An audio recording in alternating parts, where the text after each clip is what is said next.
Hi guys, my name is Esther and you're watching... What are you doing? Leave my earring alone. Hi guys, my name is Esther and you're watching Naturally Beautiful. I'm back with another facial... My cat is nuts. Anyway, I'm back with another facial care video. Today I'm going to be showing you guys a cream that's super simple, super easy, but also really cheap and so great for any type of skin, dry skin in particular. Ouch. It's called Deep Intensive Moisturizing Cream. So first of all, I'd like to remind you guys, of course, to like and subscribe to my YouTube channel because it'd be great if I had your support. So if you have dry skin, nasty rashes, or even like allergies that you find really annoying and really hard to get rid of, this cream would be definitely a go-to for you. Apart from being incredibly good and incredibly fast at solving those symptoms, it's also a very rich and buttery cream and feels really good on your skin, whether you have those symptoms or not. So to make this great and amazing cream, you will need cocoa butter. Now there's nothing really special about this cocoa butter except that it's from like some Indian company, I guess. Please correct me if I'm wrong down in the comments. I really don't know where that monument is in the world, if it even is in the world, so correct me if I'm wrong. I normally buy 1 kilogram of completely natural pure cocoa butter, and I'll put the link from where I get it down in the description. I'll say the thing I like the best about this cocoa butter is that it smells like chocolate.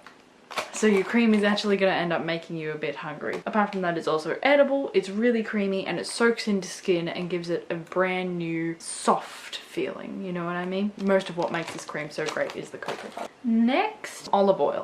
Now, there's nothing that special about this olive oil either, except that it's cold pressed and it's Australian. That doesn't really mean much except that I'm in Australia. So get olive oil as locally as you can. That's the best way to get anything in this world really nowadays. And the greatest thing about olive oil is that it's very good at healing up rashes, cuts and sores, so it's essential in a cream for dry skin. Now next is a little odd and a little optional. It's St. John's wort oil. Now if you're wondering what St. John's wort is, it's essentially a weed that people used in ancient times for healing. Here is an enormous bunch of it right here. It's dried. I just picked it down the back of our property. We have like heaps of it just growing wild there. So I picked it all and dried it, and I use it quite a lot. Now you may be wondering what the importance of this is. There's a weed in it. It's been used for years as an antifungal treatment, which is why it's such a great asset in this. If you have some kind of, you know, fungal rash growing on you, this will clean it up so fast. And this cream has really improved since I started putting this in it. This oil isn't actually extracted from the plant. I've taken some of this and put it in a jar, sorry for the label, it used to be peanut butter, with olive oil in it. I don't know if you can see that. And after about 2 or 3 weeks, I'll take it out, I'll strain it, and it'll end up looking, the oil will end up looking something like this. And then I soak a couple of cloves in it just to give it an antiseptic, because cloves are an incredibly strong antiseptic. You only need to put like 2. And that is how I make St. John's wort oil, which can be used straight on cuts, burns, bruises, and goodness knows what else. And it heals them up so fast. And if you add lavender oil to it, it makes it even faster. So, however, if you don't have St. John's wort oil, just use plain old olive oil because it's almost as good anyway. It just doesn't have as many medical benefits, which if you just have dry skin you don't really need, but it's just good to have them. So if you have St. John's wort, or you can find St. John's wort seeds, even better, just grow a whole heap because it isn't going to hurt you to be healthier.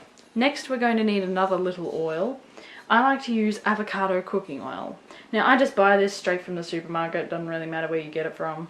It's just cooking oil, if you can see that it's written there underneath all that permanent marker. The thing I like the best about this is that it has a rich creaminess to it, so it's really good for your skin, helps things soak in really well. But grapeseed oil or sweet almond oil will work just as well, it's just this is easier to get, so it doesn't really matter. Last but not least, of course, my favourite, essential oil. Now you can use lots of different types, but I like to use the essential oils that not only match the cream in smell, but also match the cream in medical benefits. So lavender oil is great for rashes, so that's definitely going in here, and what's more, it smells good with chocolate. That may sound weird, but just try it and you'll see. And then, since this is a cream that's especially good for putting on right before bed, I put this mix. It's called Breathe Easier, and it's by the brand Oil Garden, which I use a lot because they've got such great prices. And it's just got eucalyptus, mint and myrtle in it. So that's especially good before going to bed, and it also helps alleviate flus, coughs and things. So this really is a very medical cream. That is all you're going to need for the ingredients, so let's get started in making it. So first of all, you're going to want to get a double boiler pot like we used for the last cream. So that's a larger pot, fill it about 2/3 of the way with water and place it on the stove. Get another small saucepan that can fit inside the other one and put in half a cup of olive oil or 1/4 of a cup of olive oil and 1/4 cup of St. John's wort oil. Add half a cup of cocoa butter and now add half a cup of avocado oil. Place it in the double boiler on the stove, making sure you turn it up all the way. Give it a nice stir every now and then. And if it really starts to bubble furiously, just take it off the heat and keep stirring. Now, once the cocoa butter is all melted, add the essential oils. Remember to add 6 drops. So 6 drops all up. So in this case, add 3 drops of lavender and 3 drops of the other one, because they're about the same strength. If we had essential oils that were one that was a bit stronger than the other, we would add less of that, but these two are about the same strength, so same amount. Now you just need to stir and wait for it to cool. I found a really good trick is to just grab an ice pack out of the freezer. One of these medical ice packs that's a bit bendy is good because the pot doesn't slip off them as easily. Put it straight on the pot. If you're worried that it might burn through, don't worry, it won't, but if you're still worried, just put a wet face washer in between the ice pack and the pot that will prevent it from burning through. I've done this for about a year now though, and it still hasn't, it's never burnt through any of my ice packs. Now, keep stirring until it's semi-set. So you can, because you don't want it to set all the way, or you won't be able to really get it into the jar as easily. Now once it starts to look like mine does now, pour it directly into the jar. Make sure you use a spatula to get out all the last excess. Don't worry if your hands get very oily in the process, because that's just going to make them more healthy. Ta-da! And that is the cream. One of my favorite things about this cream is how sensational it smells. It's very creamy. It's a little bit hard. It's very meltable, so the second your finger touches it, it kind of just melts onto your finger. It's got a very buttery texture. It works best for hands, knees, and elbows. And any other little trouble spots where you tend to get dry skin. I tend to get them here on my arms sometimes. So just wherever you've got dry skin, wherever you've got a rash, just rub this cream in and it'll help alleviate both the itching and the rash. One time I had candida and I got really nasty rashes on my wrists, and we were wondering where they were from. Once we figured out it was from candida, we knew it was a dietary problem.